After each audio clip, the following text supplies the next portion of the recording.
Vira e mexe, a Rede TV aparece como opção quando uma competição está sem dono na TV aberta. Nesse vídeo, no Baú da Mídia Esportiva de hoje, nós vamos relembrar alguns torneios que passaram pela história dos pouco mais de 20 anos do canal e que nem todo mundo se lembra. Atualmente a Rede TV mostra futebol, tem campeonatos nacionais de outros países rolando, mas nesse vídeo a gente vai focar em competições que muita gente não viu, não lembra, ou se lembra tem bastante saudosismo porque já faz bastante tempo. E um dos exemplos é a UEFA Champions League, anunciada com pompa no nascimento da emissora em novembro de 1999. A Rede TV é a sucessora da Rede Manchete e trouxe a competição como um de seus principais atrativos naquela época. E nas noites de terças e quintas, a Rede TV tem Copa da UEFA. Mais de 20 supercraques brasileiros no campeonato mais disputado da Europa. Talvez alguém no departamento de chamadas não soubesse exatamente o que era aquela competição, você viu, a música tá certinha, o logo tá aparecendo, mas chamaram de Copa da UEFA. É a Liga dos Campeões. Podemos considerar até como uma premonição, porque anos mais tarde, o equivalente à Copa da UEFA, a Liga Europa, passaria sim na tela da Rede TV. UEFA Europa League, ao vivo nesta quinta, 10 para as 4 da tarde. Uma nova passagem da UEFA Champions League pela Rede TV começou em 2004, quando a emissora paulista fez uma parceria com uma agência de marketing chamada Top Sports. Daquela união nasceu uma faixa esportiva chamada Esporte Interativo. Isso mesmo, o Esporte Interativo que hoje você conhece como uma marca da Turner, que já foi canal de TV paga, que já foi canal de TV aberta, nasceu como uma faixa esportiva dentro da programação da Rede TV e contava, por exemplo, com a NBA, com jogos de futsal, e tinha a UEFA Champions League como seu principal atrativo. Só que essa parceria durou menos de um ano, as partes brigaram, o Esporte Interativo foi para a Band e Top Sports, a agência de marketing, e a Rede TV brigaram na justiça para ver quem era o real dono dos direitos da Champions League no Brasil. Como a UEFA não vendia para agências de marketing, teve que ser registrado no nome da Rede TV. E se estava registrado no nome da Rede TV, não tinha conversa. Os direitos eram da emissora, que com essa versão conseguiu transmitir mais uma temporada e mostrou o Liverpool ser campeão da UEFA Champions League naquela final histórica contra o Milan. Isso é a Liga dos Campeões da Europa. O melhor futebol do mundo você só vê aqui no Rede TV Esportes. Até já. No ano seguinte, quando o Barcelona foi campeão, gol do Belete e tudo mais, o Esporte Interativo já tinha conseguido levar a Liga dos Campeões para a Band. Só que antes dessa confusão toda com a Top Sports, a Rede TV tinha ficado conhecida por uma tentativa frustrada de mostrar os jogos do futebol brasileiro. A Rede TV chegou a um acordo anunciado no final de 2000 com a Globo para sublicenciar os direitos de transmissão das principais competições, Campeonato Paulista, Copa do Brasil, Campeonato Brasileiro, chegaram a cogitar até o torneio Rio-São Paulo. Na prática, o acordo foi anunciado em dezembro de 2000 pelo valor de 36 milhões de reais e o direito de mostrar os jogos que a Globo também ia mostrar no Campeonato Paulista, na Copa do Brasil e no Brasileiro. Para a Rede Globo, era também a possibilidade de colocar alguns jogos na Rede TV que ela não queria transmitir, mas que o contrato obrigava. Em competições, por exemplo, como a própria Copa do Brasil. Às vezes a Globo queria mostrar no mesmo dia Libertadores, mas ela tinha que colocar essa competição em algum canal de TV aberta para satisfazer o contrato que ela assina com a CBF ou que assina com os clubes. Então, sublicenciar sempre foi muito importante por causa disso. Só que tivemos problemas com a Rede TV não conseguindo pagar esse contrato com a Globo.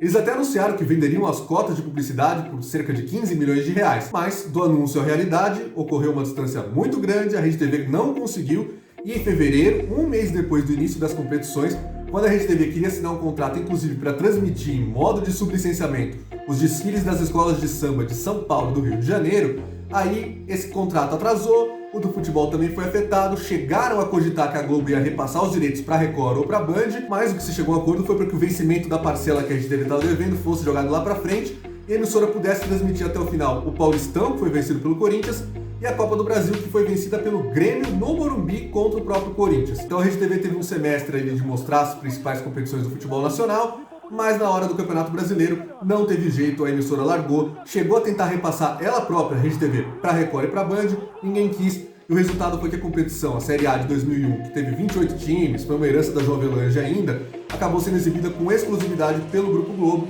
TV Globo na TV aberta, Sport TV e Premiere. No ano seguinte, depois dessa frustração do projeto de mostrar o melhor do futebol brasileiro, a Rede TV baixou as expectativas e comprou os direitos de transmissão da Série A2 do Campeonato Paulista. Em 2002, a Série A2 do Campeonato Paulista era um nível abaixo do que ela é hoje, porque os grandes foram jogar a Liga Rio-São Paulo. Se a Liga Rio-São Paulo não tivesse morrido em apenas um ano de existência, A ideia era que sempre um time mal colocado paulista e outro time mal colocado carioca fossem rebaixados para os estaduais que não tinham mais a participação dos grandes.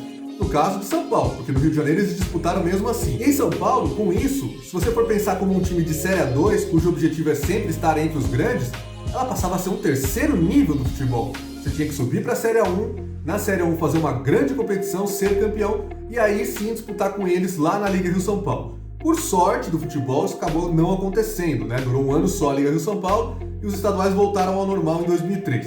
Nem tão normal assim, né? Porque aqui em São Paulo, por exemplo, teve uma briga histórica do SBT com a Globo. A Série 2 do Paulistão ainda voltaria à tela da Rede TV anos mais tarde, até na década de 2010 apareceu lá. Outras competições do pacote da Federação Paulista de Futebol também apareceram na Rede TV, como a Copa Paulista, que é um campeonato que ocorre sempre no segundo semestre, com os times que estão sem divisão nacional, que precisam de acesso à Copa do Brasil ou à Série D, e também a Copa São Paulo de Futebol Júnior. Mais recentemente, a Premier League, num acordo com a ESPN, acabou aparecendo também na Rede TV, que mostrou o Campeonato Italiano, o Campeonato Turco, tudo isso em parceria com o DAZN.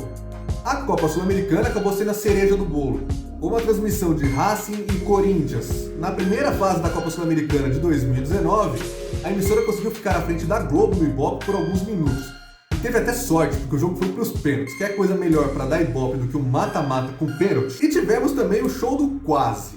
Porque em 2011, a Rede TV foi a única emissora que participou da licitação do Clube dos 13 para a compra dos direitos de transmissão de TV aberta do Brasileirão de 2012 a 2015.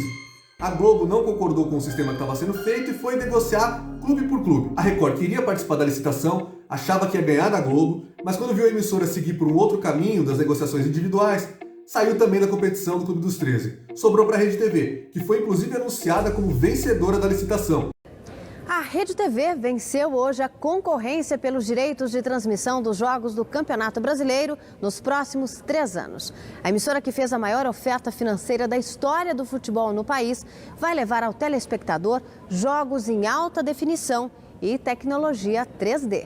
Teve propaganda na programação e tudo mais, mostrando como seria o Brasileirão da emissora. O lance mínimo exigido pelo edital da licitação era 500 milhões de reais por temporada. A Rede TV foi além, ofereceu 516 milhões num total de 1 bilhão 548 milhões pelos 3 anos, a maior quantia já oferecida pelo direito de transmissão dos jogos na história do futebol brasileiro. Claro que como no fim das contas todos os clubes da Série A negociaram seus direitos de forma individual com a Globo, essa vitória na licitação do Clube dos 13 valeu foi de nada. E você, qual é a sua lembrança do futebol na Rede TV? Você se lembra ainda da primeira fase da Champions League em 99, 2000 no canal?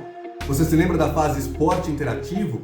E a Série B, você viu seu time jogar ou pelo menos caçoou de algum rival que estava sendo transmitido na emissora? Sim, porque tinha essa piada, né? Como se o demérito fosse ser transmitido na Rede TV e não o rebaixamento. A Rede TV tem uma história, como eu mostrei, muito rica para quem tem pouco mais de 20 anos no ar. Quais serão os próximos passos dessa jornada? Deixa seus comentários aí que eu vou respondendo assim que der, um por um. Prometo que eu vou responder aqui no canal. Fica o meu convite para você se inscrever, ativar o sininho com as notificações para saber sempre que tiver um vídeo novo no ar. Eu te espero na próxima. Valeu!